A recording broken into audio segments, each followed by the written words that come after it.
Tonight we saw a film by a fellow Minnesotan, a young filmmaker named Tristan James Jensen, called Beguiled Company, aka Derek Jokester. That's the last time we say the real name of this film. Connor. So if you wanted to watch it, there you go. Because I'm going to call it Derek Jokester from now on because I cannot remember Beguiled Company. Connor, Being what this is drunk. the plot of Derek Jokester? Derek Jokester is about a guy who's crazy and he finds a homeless woman and him and his friends rob the local Perkins.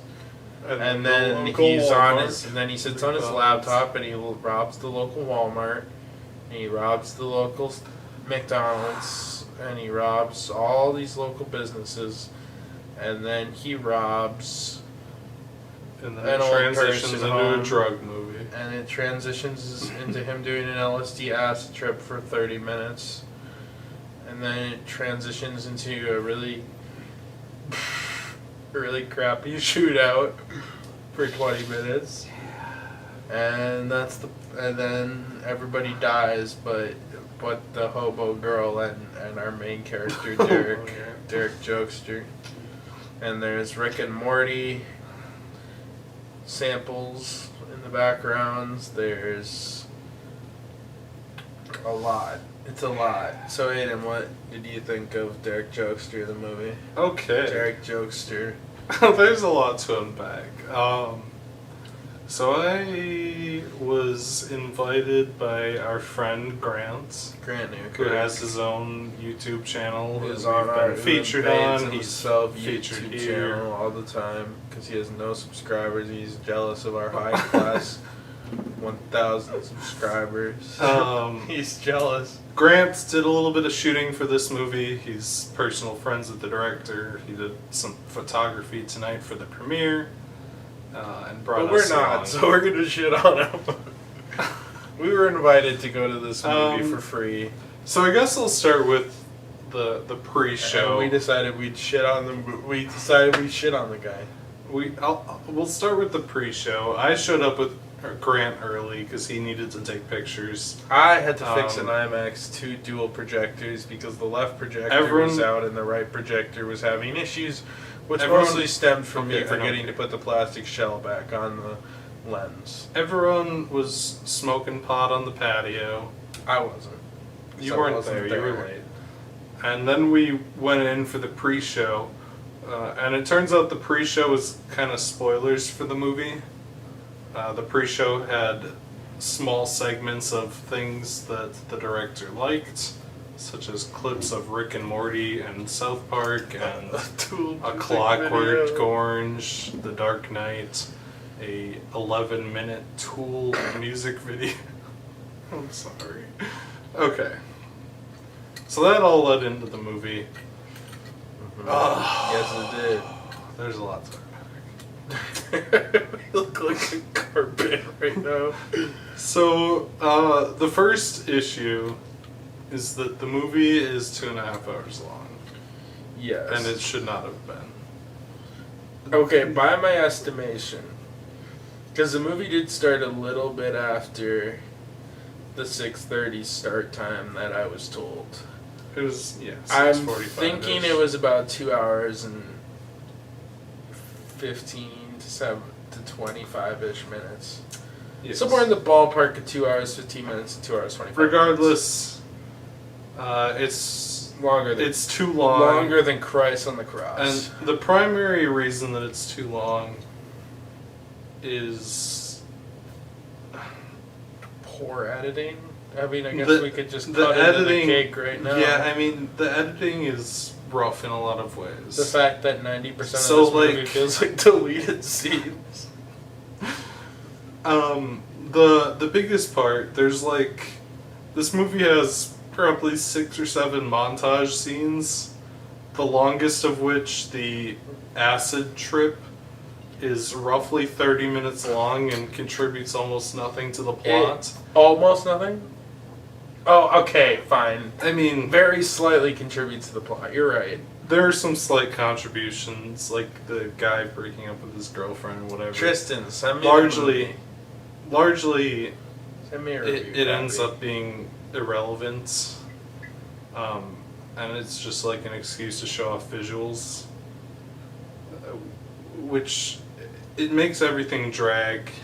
And there's some other questionable editing decisions, primarily in the Foley department. There are multiple physical action scenes, like multiple fist fights, and there's a scene where, oh, we haven't even gotten into the plot yet. Oh god. So the plot, so to speak, is that there's there's 5 friends who, one of them gets fired from his job and he decides to rob the Perkins he worked at. And then he goes on to rob a bunch of McDonald's and Walmart for petty change, presumably. Alex from A Clockwork Orange starts doing misdemeanor crimes.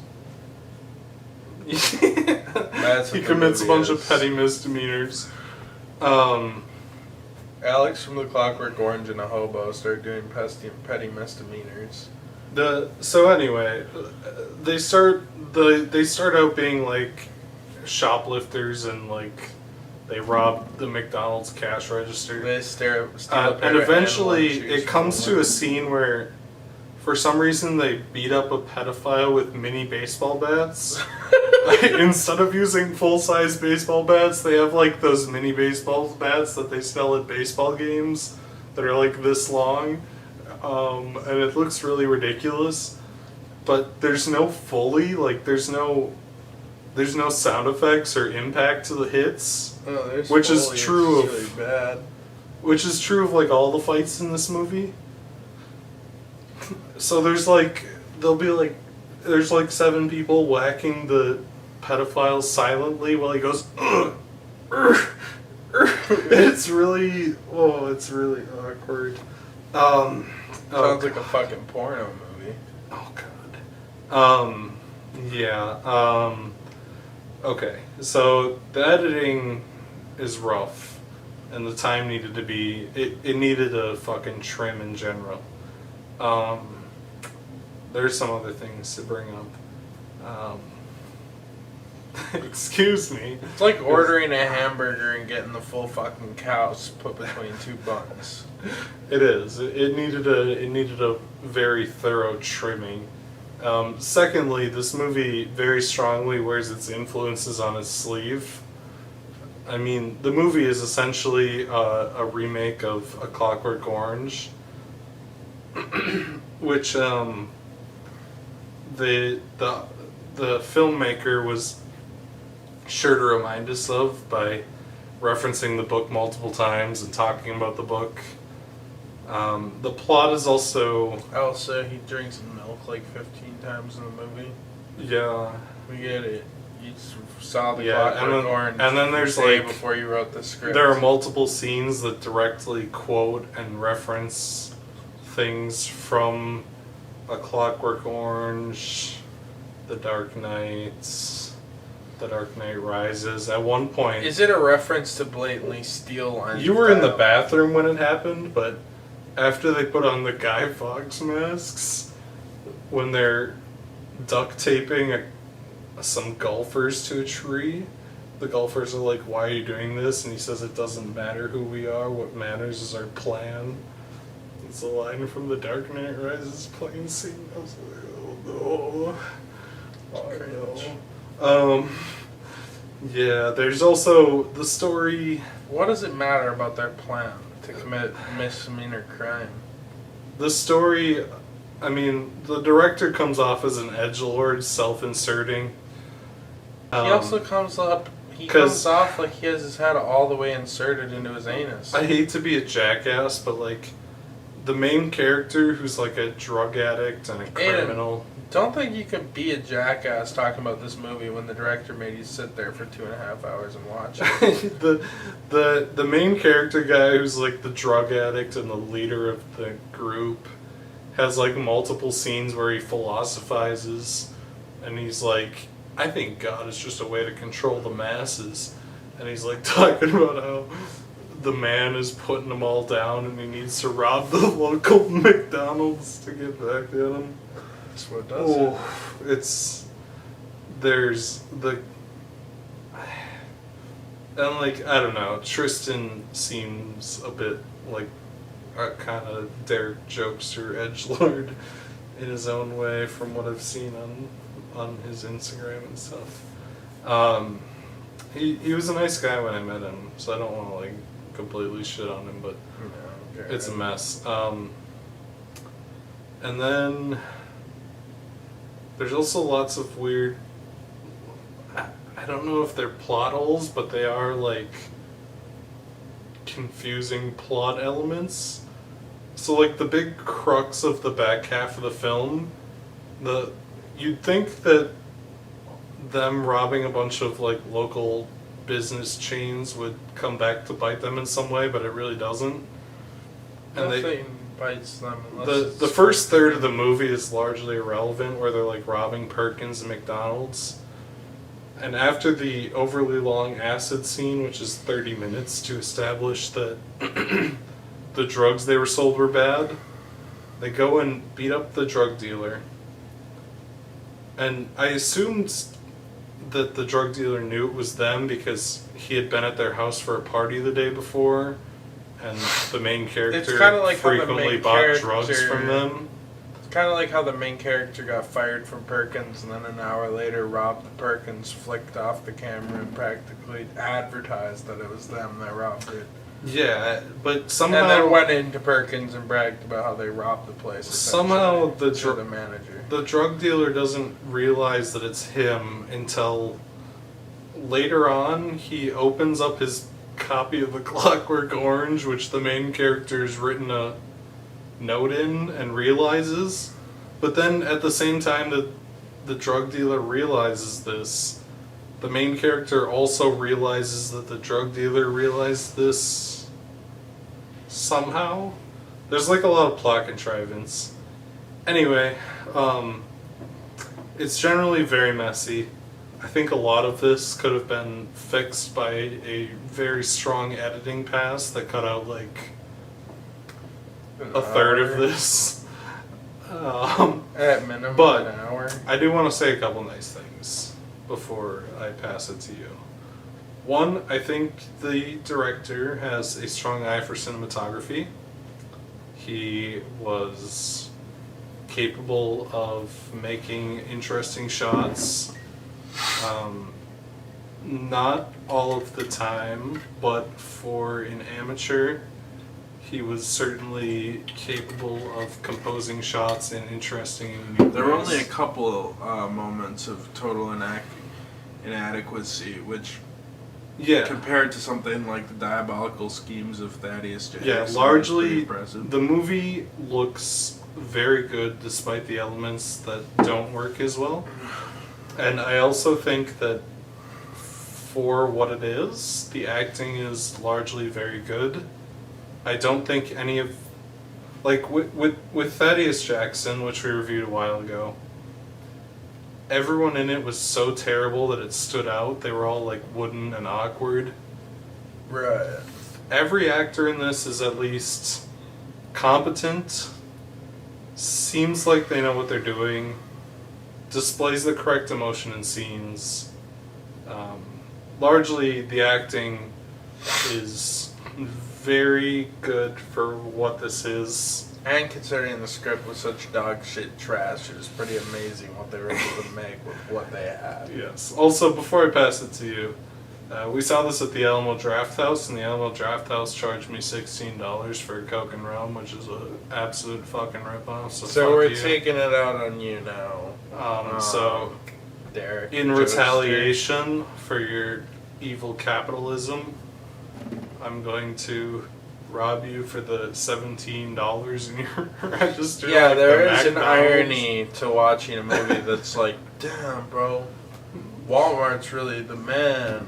So is Perkins. And then getting charged $17 for a shot of rum and some Coke, There's which I an could irony to that. which costs like $1.30, maybe. Yeah. We live in a society. We do live in a society. Which is actually, like, almost line for line something that the main character in this movie says. So, Connor, what'd you think of Derek Jokester? I thought it was horrible.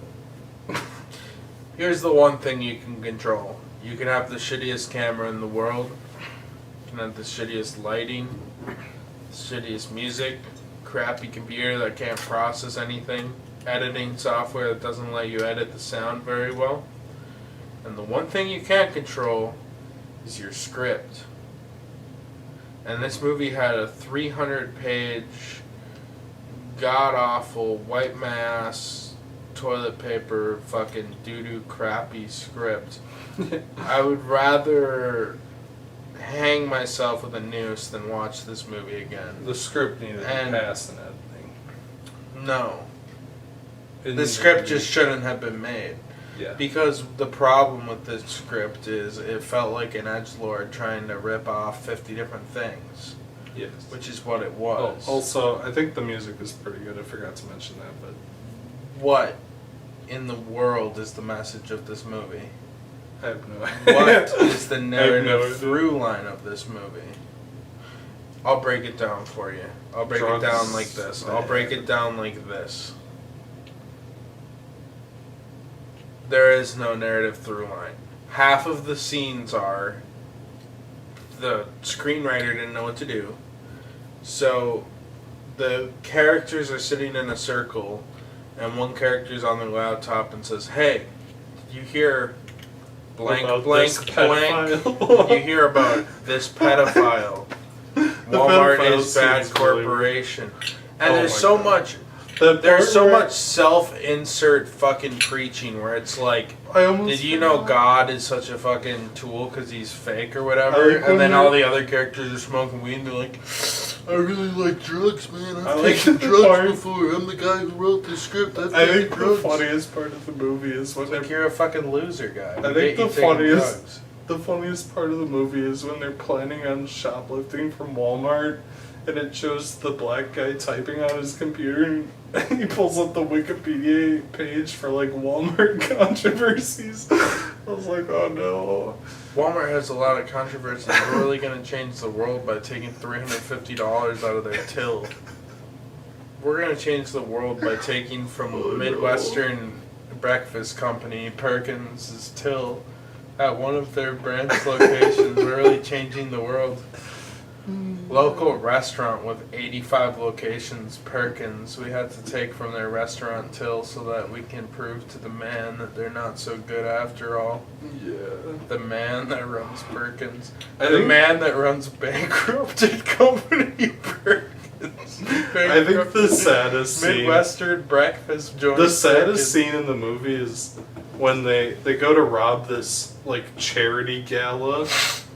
And they're like the 1%. They're like the 1% are donating some of their money to look good for everyone else, and they break into this golf club. Let's put on our anonymous masks. They put on their anonymous masks and break into a golf club, and it's like 15 elderly people that are just like the cast's grandparents sitting at tables, and they're like having a nice dinner, and it looks like someone's throwing their grandpappy an 85th birthday dinner before he croaks. He's like having the breakfast buffet at the Masonic Lodge or something. And they start robbing them, and all the old people, they were too lazy. For whatever reason, they didn't buy fake money. And so, like, all these really old, sad people at the golf club are handing them, like, crumpled $10 bills. Yeah, and they're in anonymous masks. The main till at Perkins, and it's like $35. Yeah. The main character. We stuck it to the man during the raid on the Masonic Lodge breakfast charity event. The main character's giving this edgy speech. He's like, "You're the 1%, and you're keeping everyone else down, and we're just taking what belongs to us." It's like, oh no, Grandma's birthday is ruined. He stole the line from The Dark Knight. We're tonight's entertainment. One thing you want to do if you're making a movie, you don't typically see, like, great filmmakers. Like, Stanley Kubrick wasn't like, I really liked this line from The Dark Knight Rises. granted, Stanley Kubrick was dead when The Dark Knight Rises came out. But even more contemporary examples, you don't see Wes Anderson in French Dispatch saying, It doesn't "We live matter in a what our society," plan is. bottom text. Or, "It doesn't matter who we are, what matters is our plan." Like, come on. It's pathetic. And that just gets to my larger point is, what do I break down for? Okay, we got on a tangent. Let me start breaking down the problems. The editing. I fell asleep 5 times during this movie, and it felt like the longest movie I'd ever seen. I'd fallen asleep 5 times. Here's what you want to do when you're editing a movie. You have an LSD scene, right? You shoot 30 minutes of footage. You sit there and you realize this is a plot device that is very moderately important. So I say, look, I got 30 minutes of footage. This has some plot relevance, so you can't cut it. Cut it down to the best 5 to 6 minutes. I was going to say 2. Maybe be like, a drug trip. I mean, here's another pointless scene. There are 5... Do I need to see the scene where they decide that they're going to become roommates and move into a house? No. Do I need the scene where they beat up a pedophile for that? You look at pedophile scene. What does that prove besides director doesn't like pedophiles? What does that add? Because our characters are distinctly doing negative things. They're bad guys. Yeah. Is it supposed to prove some sort of moral compass? But the moral compass is then shattered later. I'm pretty sure it's supposed to be like... fucking Derek Jokester himself is turning against his own friends. I mean, obviously on paper... So try to explain. On paper it's supposed to, like, justify their negative things, saying that they're good people, but also... But then later on, this very same paper, you're saying they're bad guys. It's more shattered. It's not even shattered by later things, it's shattered by earlier things, like robbing Perkins is... The villain himself... Robbing a bunch of people at gunpoint is a if it was a passion of, like, the girl, who's kind of an anarchist... Because the hobo girl comes off as more of an anarchist, right?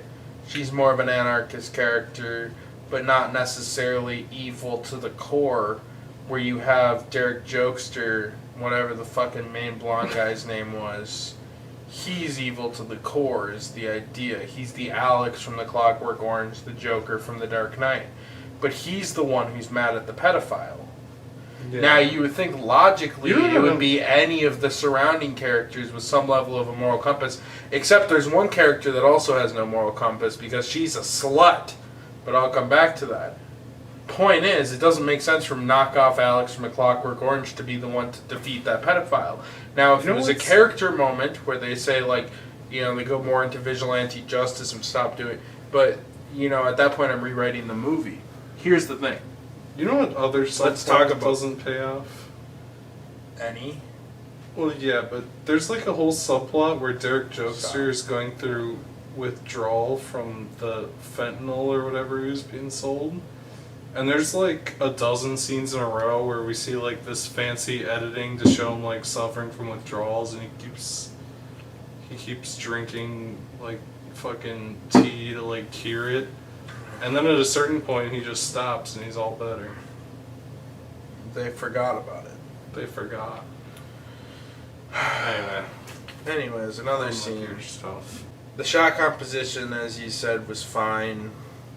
Like, it was pretty competent throughout. There were only a few shots that I thought were blatantly bad, which for an amateur filmmaker is impressive. Yeah. I mean, no one is going to be perfect. If anything, I would say this man has a future, Tristan has a future in cinematography. And I'm not just saying that to like loosen the blow. Like, I watched this, and from that perspective, it felt like a real movie.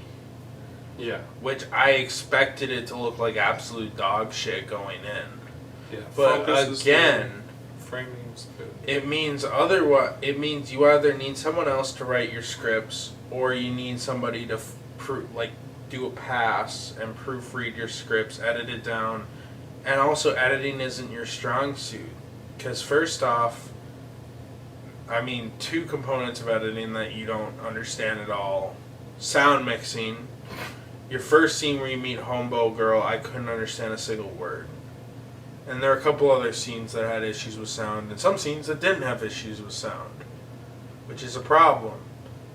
Big problem. You can have your movie look as competent as you want in shooting, but if you can't understand a word that these people are saying, then your movie is just wrecked. On top of that, Foley was awful.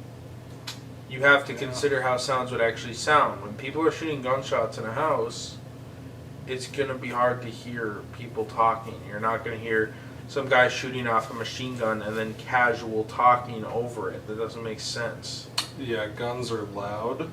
Guns They typically echo. are loud. It's not just the gun Foley that's bad. The gun Foley was pretty bad because it just kind of used the same generic Shots Half-Life over and 1 again. sound effect over and over. Yeah. But especially the physical contact, the sound of a bat should be it should be fucking hard. See, and it was you tink, want tink, something tink. like a bat. You want it to sound more impactful than it would sound in real life. Yeah, Because you need to drive home the idea of what's going on with it. Because sound art isn't about imitating reality, but it's an art in it of itself. So sound editor, you probably need. You probably need someone to take a pass over your script. Maybe it's a better idea to come up with a story. I want to make something inspired by Clockwork Orange. Here are my general thoughts. They meet up with Hobo Girl. There's a handful of friends. They come together and they start doing Clockwork Orange shit. And then have someone more competent write your script. Competent in writing. Because the shooting was fine. Like I said, the shot composition was fine. And if it was a story by credit and you had an editor who could cut it down, because honestly, if I had the raw footage for this movie, I could cut the movie down to... Are you going to do the Connor classic and just say 90 minutes? Every movie should be 90 minutes? No, but honestly, if I cut out... No, this if you cut down the LSD scene, you cut out a couple of the montages... You cut out, the pedophile scene was a dead-ass, could have been a deleted scene. Yeah, Matt, he's on his laptop, he says there's a local pedophile in town. They beat the pedophile to death, and the scene ends, and it doesn't affect the plot either before or after that point. Yeah, that should have been. So I genuinely think I could cut this movie down to 80 minutes. And this was almost a 2.5 hour movie. Yeah, it's way too long. I could have cut this movie down to 80 minutes.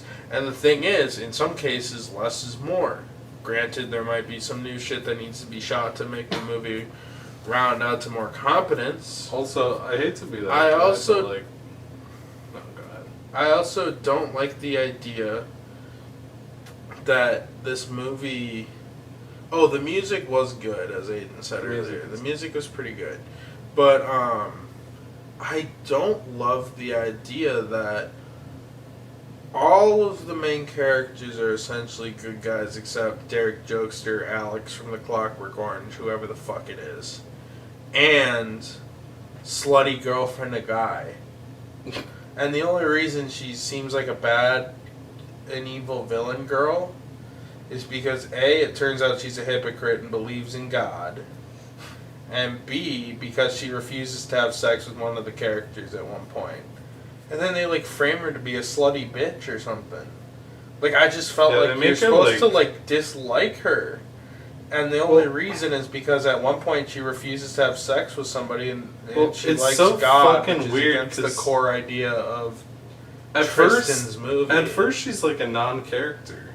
And then her then only character partway traits through, are that she denies sex, and that's kind of fucked up. She starts being a dick to her boyfriend for some reason. That's not really clear. They're having sex while on acid, and he can't get a boner because he's incredibly fucked up. And she's like, I hate you and we're breaking up. And then, Right. the next time she's relevant to the story, she hasn't gone up to her and her boyfriend gets killed and she's having weird rape sex with Derek Jokester. And you're supposed to think she's like Super Hitler or something. Also, and her boyfriend's a non-character too. Yeah. He doesn't even appear in most of the movie. Like, half of the fucking, like, when they're buying the house, which is a useless scene anyway, he's not even there. Were there a lot of uncomfortable race-related jokes in this movie? Yeah. Was I the only one that felt that? The race stuff was really weird. Play the race card at the cop, and I don't know if that was like pre or post George Floyd, but this thing was aged like milk. This thing was filmed in like 2018, and took a long time to edit. Years, but like the black guy is the getaway driver, and they're like, if you get pulled over, play the race card, and he's like, you're just a racist cop and pulled me over because I'm black. And then at the end of the movie, he gets shot while surrendering because the white man behind him starts shooting a machine gun. God. But there was more shit than that. There were a few times where I'm like, this guy, like... Yeah, I also like how, I mean, I might have to cut this part, but you know how every, like, white guy who's trying to not seem racist, when they write a black character, like, they're like, the black character's a super nerd and he's like the nicest, sweetest guy ever. Like, the black guy in this movie is like that. Like, it's like a white person who's never been around a black person. Like,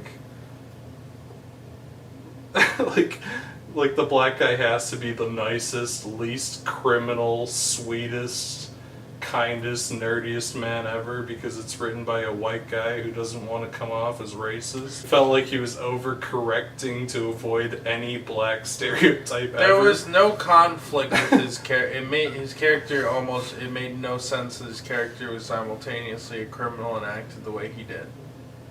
Yes. It was a conflict. Now, if you added something like he was in love with the main girl or something and he did it as a give him a motive. If he's going to be this sweet good guy, you got to give him some kind of motive. Because why is he friends with these people? Also, the homo girl was like... Maybe he passively is friends with them, or he meets them at a party, becomes friends with the homeless girl, and wants to fuck her, and then he kind of gets like wrapped up into this romance thing between them, but it's not really right. But if you make it a little more overt, you can say like maybe he has a crush on her, so he wants to follow her. He gets wrapped into this life because of that, and she seems to be wrapped into it for the adrenaline, and not Alex from A Clockwork Orange is wrapped into it because he's just fucked up in the head. And then what does that fucking bearded wonder have to do with anything? You cut or his the whore cock and his whore girlfriend. You just cut that. What do they have to do with the movie? Nothing.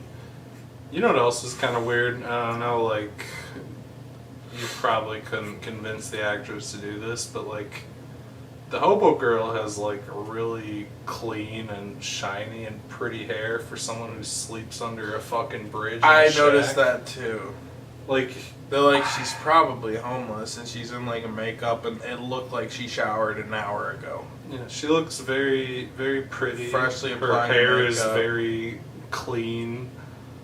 And I'm not saying you have to like fucking smear crap in her hair and like mat it down for 3 days, but you think you could ask her to not take a shower for like 2 days or something to at least give the illusion a little bit. Yeah. Overall, my thoughts are, you know what would have made this movie work the best?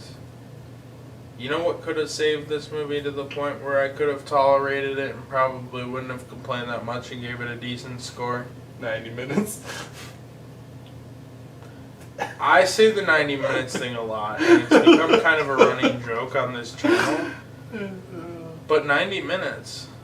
No, I agree. And the reason I'm saying that is, I don't mean 90 minutes solely as make it 90 minutes of any crap.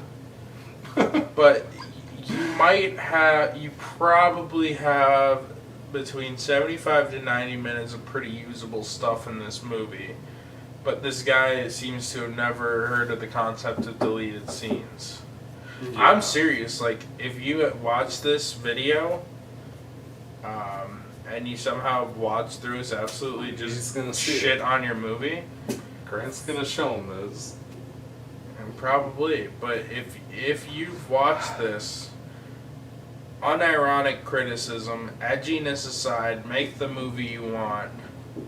But look at a very critical eye of cause and effect, narrative through line, and editing, and you probably could come up with an incredibly competent 90-minute movie. Mm-hmm. Like I said, shot composition isn't a problem, music isn't a problem, but you need your work on the sound mixing, or you need to hire someone for that. You need more work on your editing, or you need to hire someone for that. And maybe making a screenplay in and of itself is not your strong suit either. So basically I'm saying you could be a cinematographer for other people's movies. Mm-hmm. Because I even thought the idea of this movie was really fucking stupid. So maybe just go into cinematography, man. Like, it seems like you could potentially have some talent there. Mm-hmm. So Aiden, would you recommend fucking Thaddeus Jackson? Not Thaddeus Jackson. Fucking Derek Jokester, sorry. Okay. The next movie we're gonna review is Thaddeus Quick Jackson. talking points. Cinematography good. Music good. Actors pretty good. Everything I would else, not dog shit. recommend this. This movie definitely, if you see this and you take away anything from this, Derek Jokester.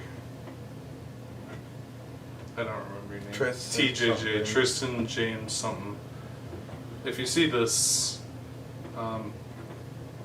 after you write your script, take a look at it, and then reduce it by a third. Cut out anything unnecessary. Cut this down to like an hour 30. Elements of it would shine better. I was gonna say the good ideas, but I think this story's kind of bad. But there, you have talent in places, and other people who worked on this have talent in places. I don't think it's a complete wash. Its largest problem is that it's way too long. Would I recommend it? No. Would I recommend the Alamo Draft House after they charged me $16 for a one-shot Coke and rum? No. Don't watch the movie. Connor, would you recommend Derek Jokester?